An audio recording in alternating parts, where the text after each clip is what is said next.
Welcome to Data Sports, round 10 coming in hot, and we're chasing the elusive 8 for 8 because we haven't been able to snag one this season, but it is definitely coming. It's just been one of those starts, but great things to come, glory coming up.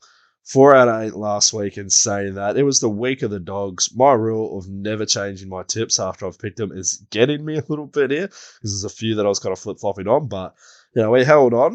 It's all good. Now, make sure you like, subscribe, and give the socials a follow as well if you'd like.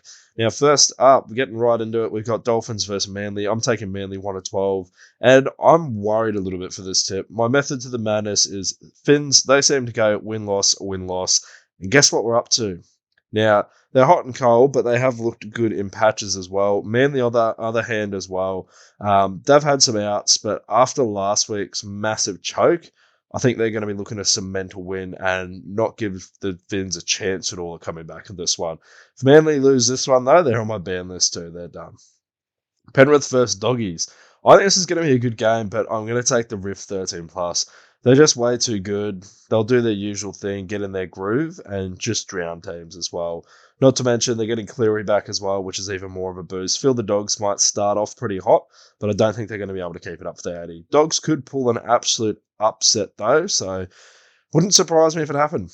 Eels versus Broncos last week was fucking cursed for the Broncos. This week, though, we're coming in hot and heavy for 13 plus over the Eels. Both teams have some massive outs, which will hurt, but with Josh Rogers sliding into half, I think we're going to be all good. The real saviour, though, is Corey Goats coming back in for Jesse Arthurs. He's going to be destructive on the wing. Hopefully, Broncos can show some significant improvement in defense after last week. And touch fucking wood, we don't cop any more injuries. Doggies versus Rabbits. Fuck.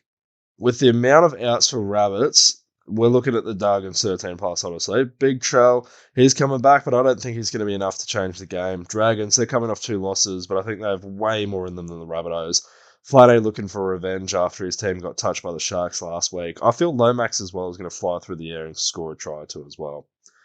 Next game, we got Storm versus Sharks in an absolute clash.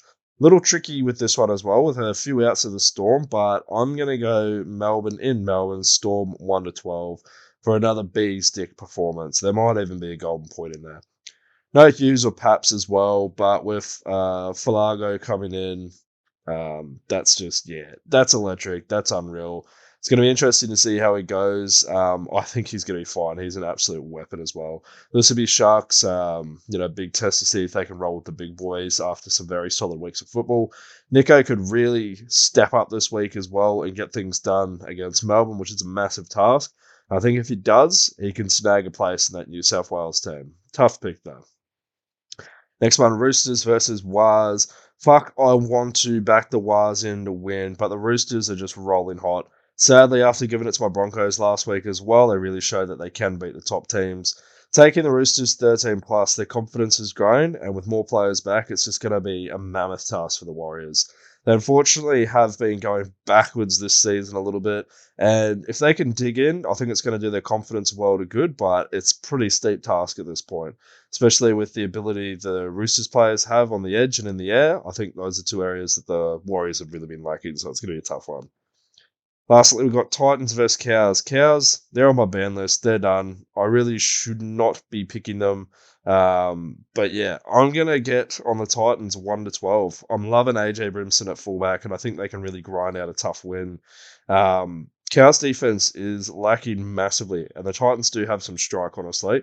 I think Dave Feeder is going to open them up and do some serious damage. I'm not super confident on this one, but the Cows have just failed too many times in games that they probably should have won. It's not looking great for them, honestly. So they're due for a win, but I think it's going to be tough against the Titans at home. Okay, tips of the week. This one's going to be a little bit of a long one, but I'm feeling something coming here. So we're getting on Azarko to get over the line. I like the looks of Zachy Lomax. We're going to go Dom Young into AJ Brimson is what we're going to get on. That is my tip of the week. Now, again, make sure you like and subscribe so you don't miss any videos. Let me know in the comments who you got, and have a good one.